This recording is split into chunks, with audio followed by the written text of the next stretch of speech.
Hello and welcome. So here I'm going to show you how I use the Google Classroom for my classes. So of course, once you create the classroom, it's pretty straightforward, right? You have your 4 tabs at the top as an instructor. So you have your stream, your classworks, your people, and your grades.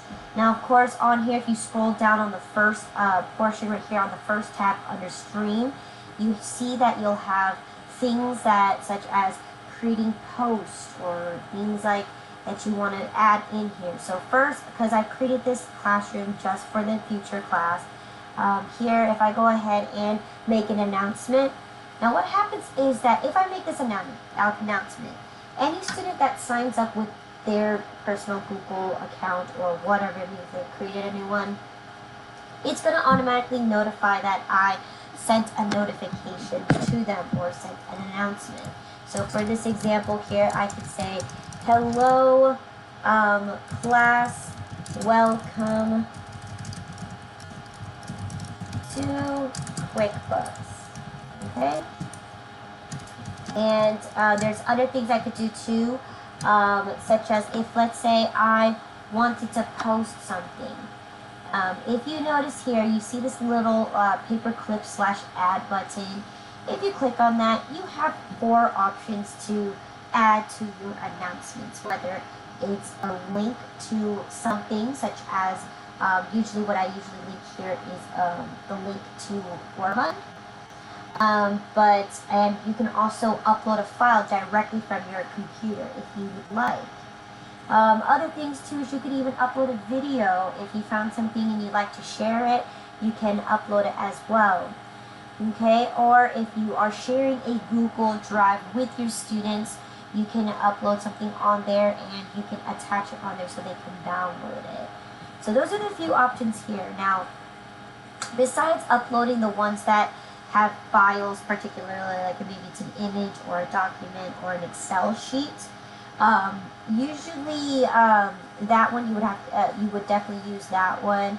But for any instances you're posting a link to either Orban or even to just a YouTube video itself, you could just directly place the link right here. I usually just post the link for the classroom session or the video portion. So usually like since I use Google Meets, which is their Google's version of Zoom, okay, I usually post a link there and the students just go in here, they click on it, and they get into the classroom immediately.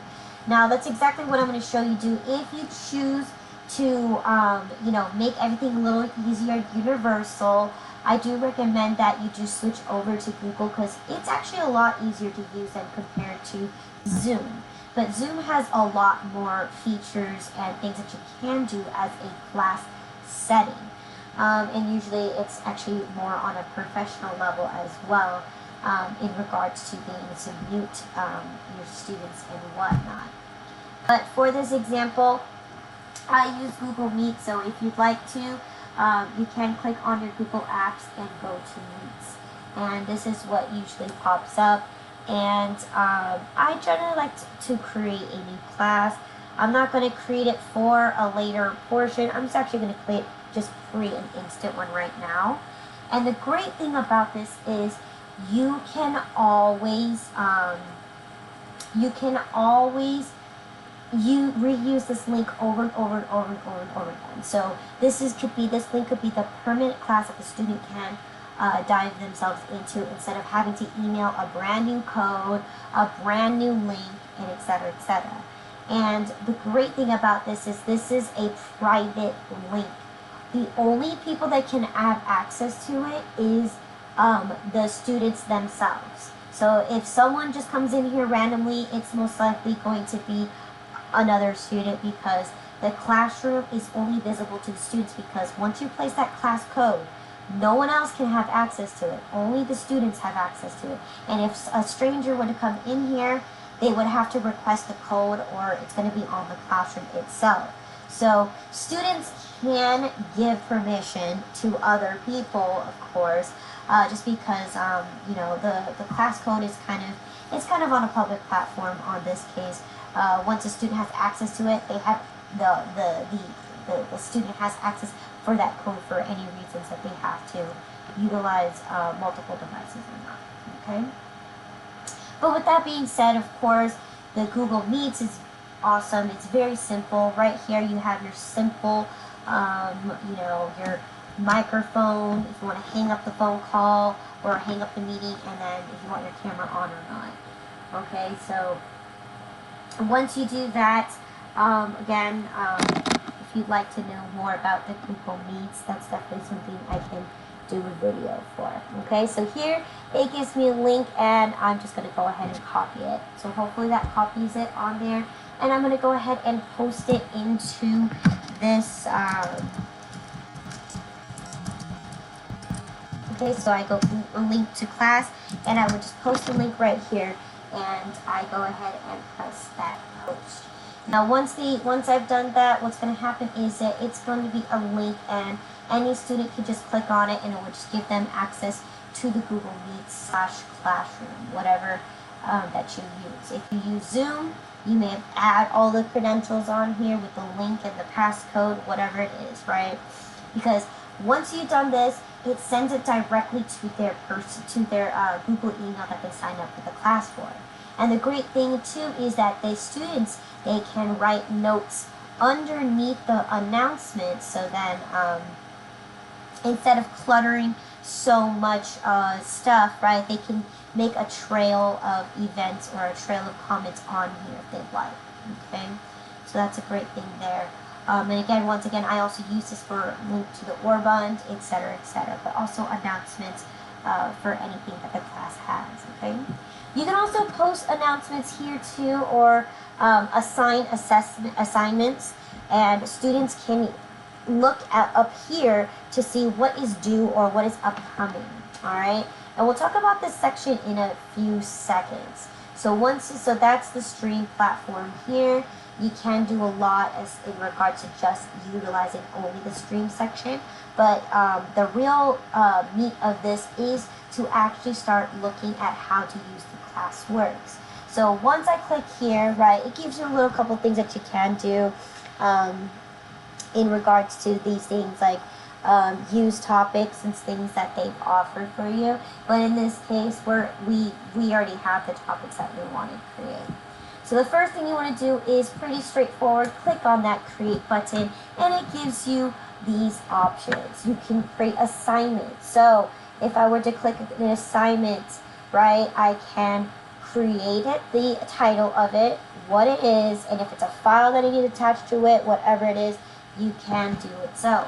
And you can even tell how the students are going to grade on it. Now, of course, other students are going to be able to put their stuff in here as well. Okay, so again, you can grade it upon how you like here, and etc., etc.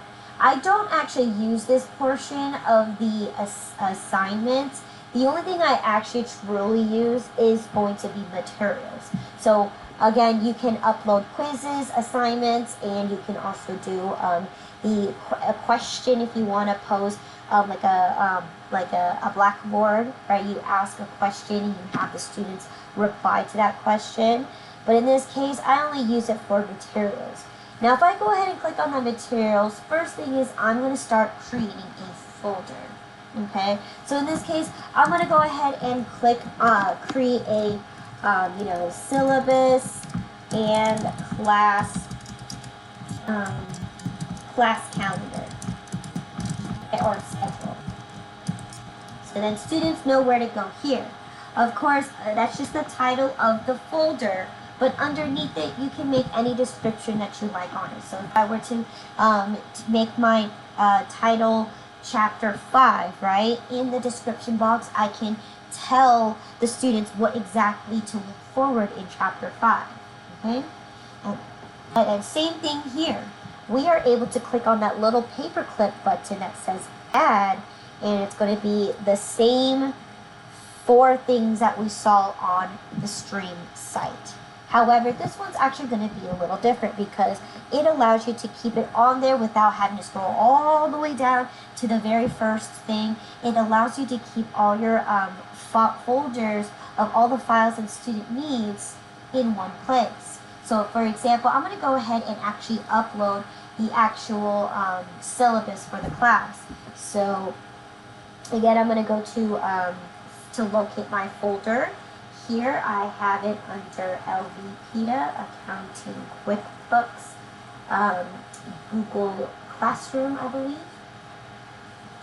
right here, and it's going to be under Materials. And I'm just going to go ahead and select QB Syllabus 2020, right? Here it is. It's there. Now, once you upload it, what happens is it uploads it to the Google Drive. So if you ever need something, right, let's go ahead and take a look when we click on that file.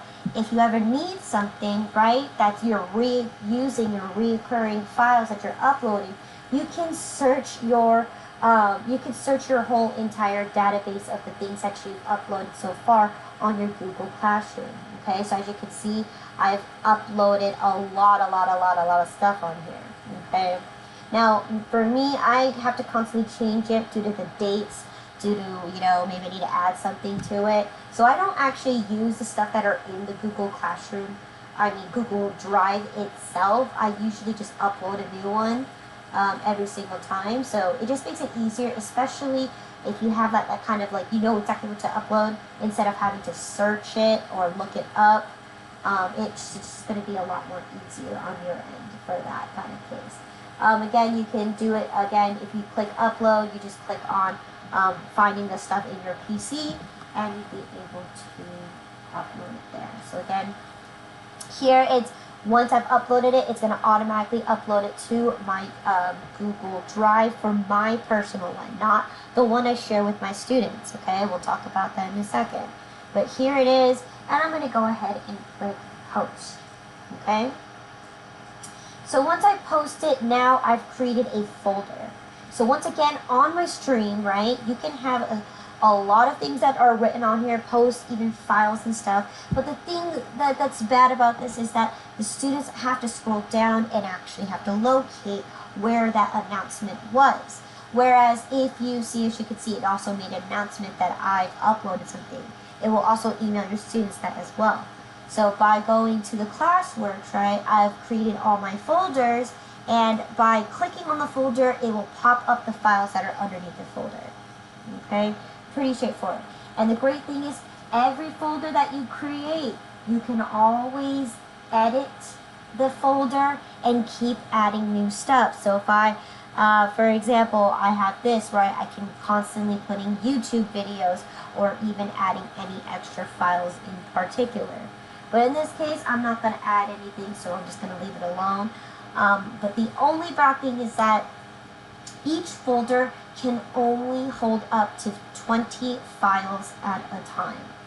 So you can have a gazillion folders, but each folder can only hold 20 files.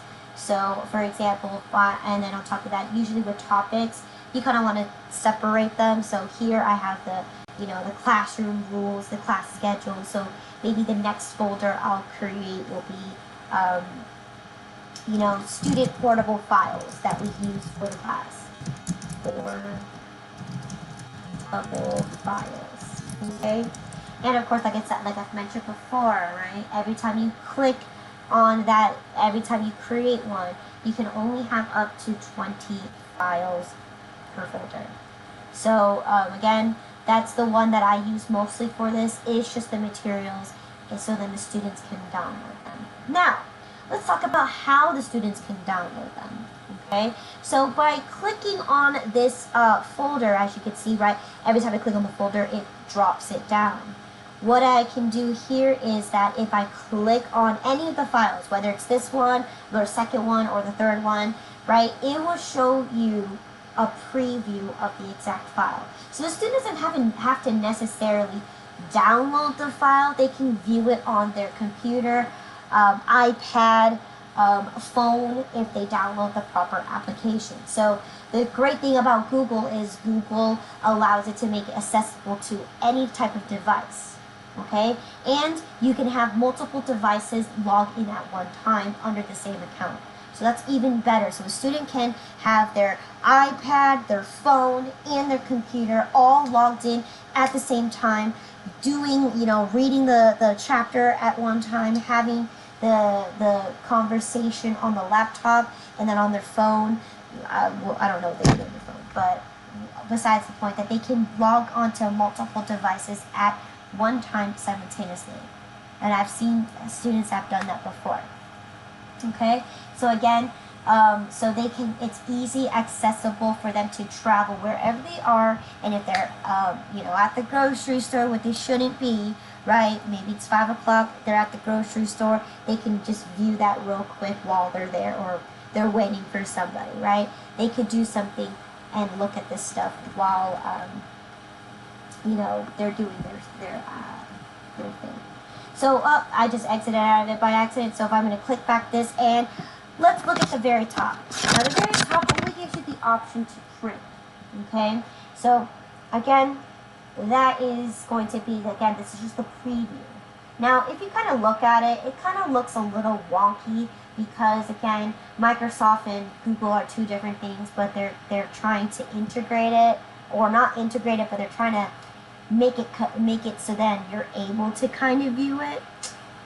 But with that, it's not going to be 100% the same. So what you're going to do here is there's 3 dots here. You tell the student to click on that and click on Open in New Window. Alright? Then they're going to have a new page here with the same preview once again of the file. But this time, the same corner has more options. Now the cool thing is that you can actually download this into the Google, Google Docs. Okay, so for example, this is a Microsoft Word. You can actively save it on your Google Drive if you like, and work on it on the go. You don't necessarily have to save it, then use Microsoft to print it out or anything like that. That's how compatible and easy it is to use Google. It allows you to transfer the information and convert it into a Google Docs. And you can save it on there as well. Okay? And you can open it and view it on there as well. So that's what's really cool about that.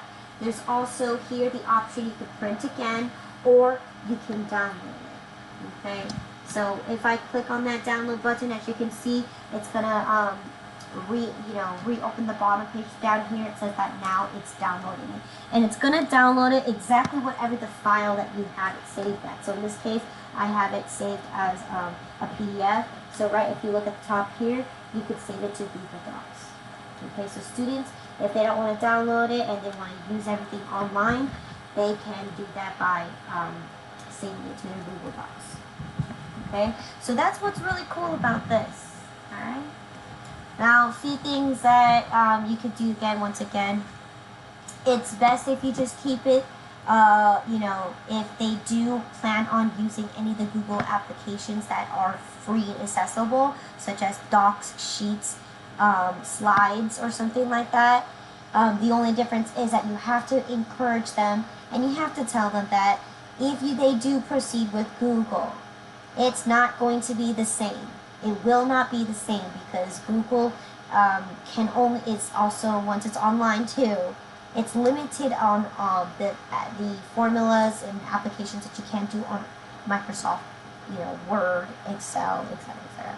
So you just want to make sure that your students are aware that if they do use their Google Docs account or their Google Drive itself, that tell them to just make sure that they know that it's not going to be the same as if they were to just download it as whether it was a PDF or a Microsoft Word or Excel file. It's not going to be the same. So yes.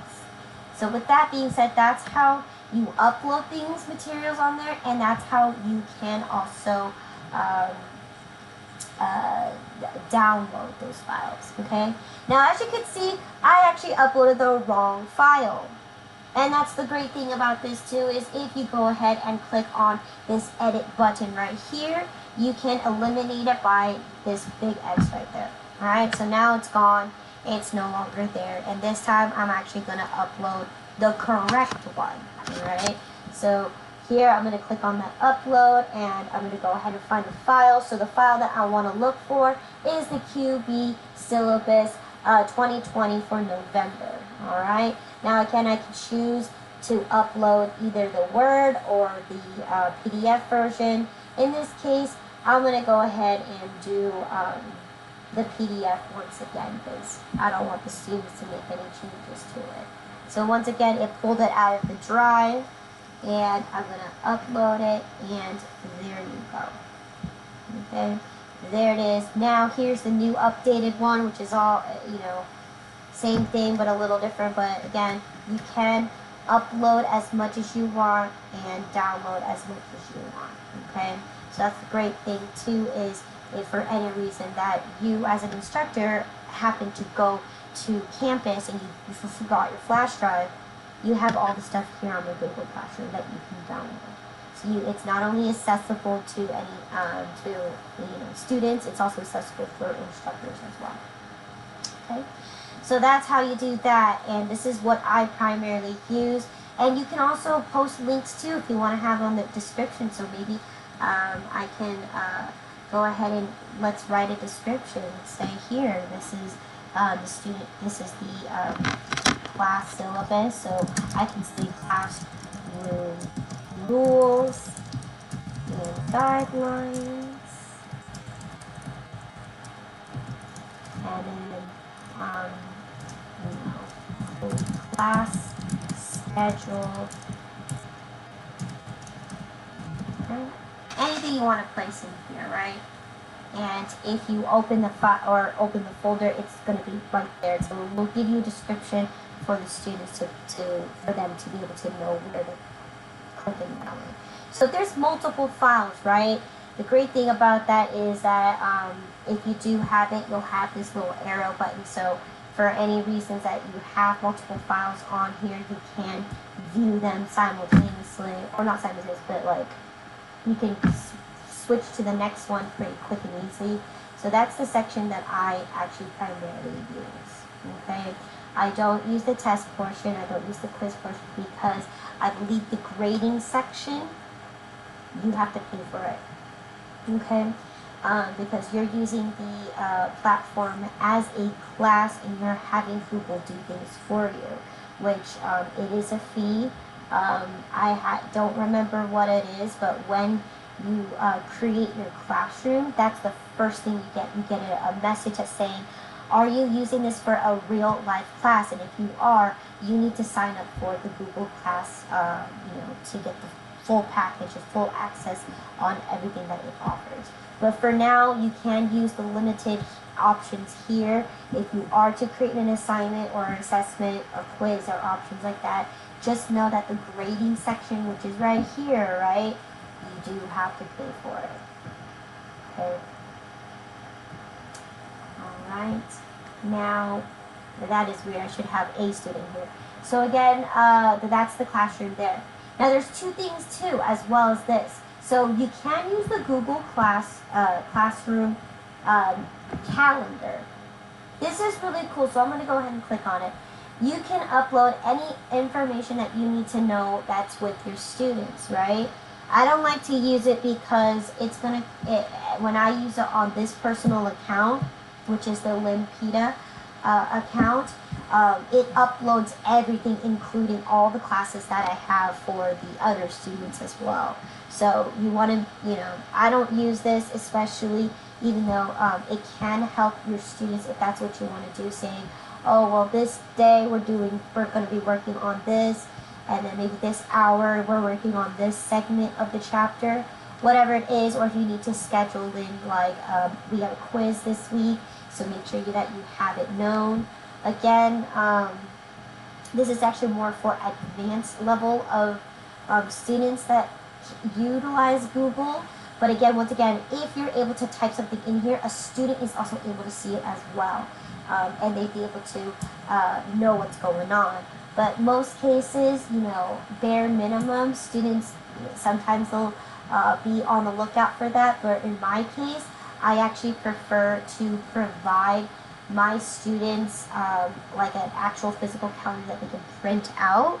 That's usually my go-to versus entering stuff in here once again on the Google Calendar platform.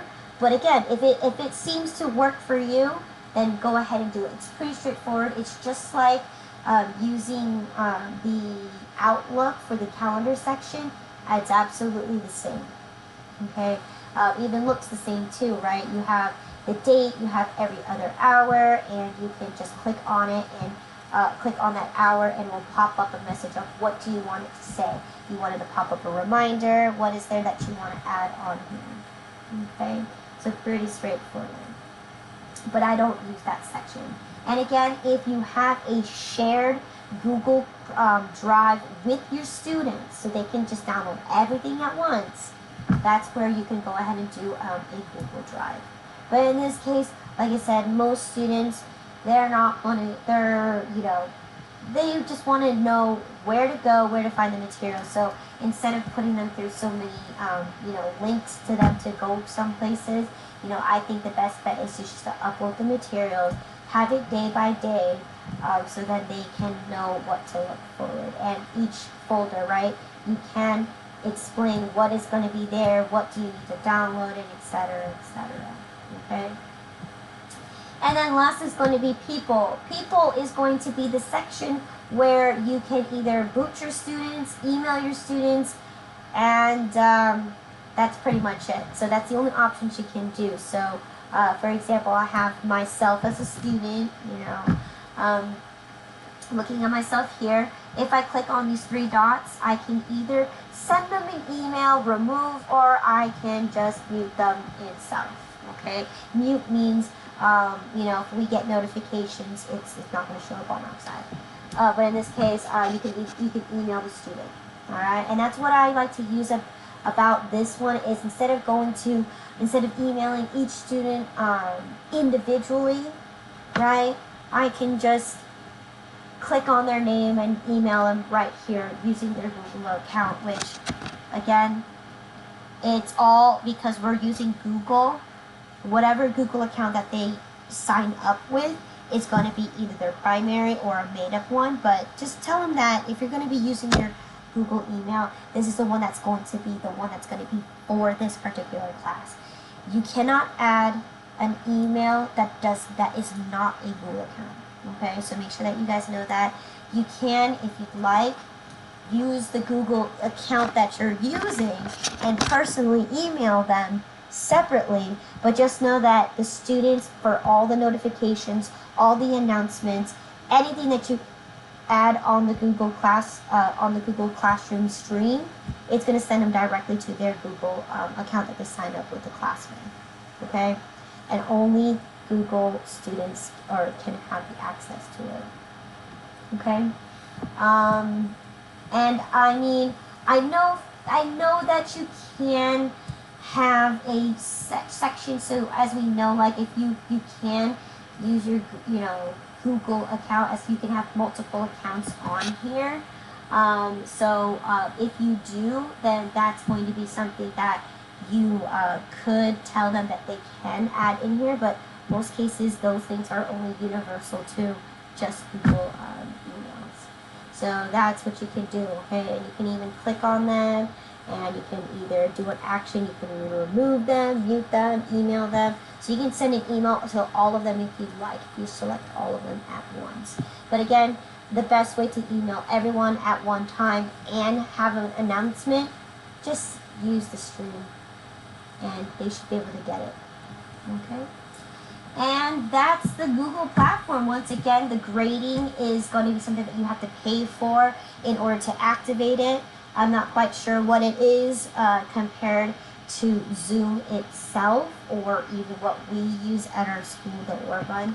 I don't know how much we pay for it, but it's definitely something to consider, since Google is so well known and so widely used. It is definitely something that we can consider as a section or something that we can do. Just know that if you use this, you know, you're going to have to double enter it into Orbit as usual. Okay? Other than that, that is how I use the Google Classroom, and that's how, you know, it's been successful for me. And yeah, if you have any other questions, you can just text me. Okay? Other than that, that's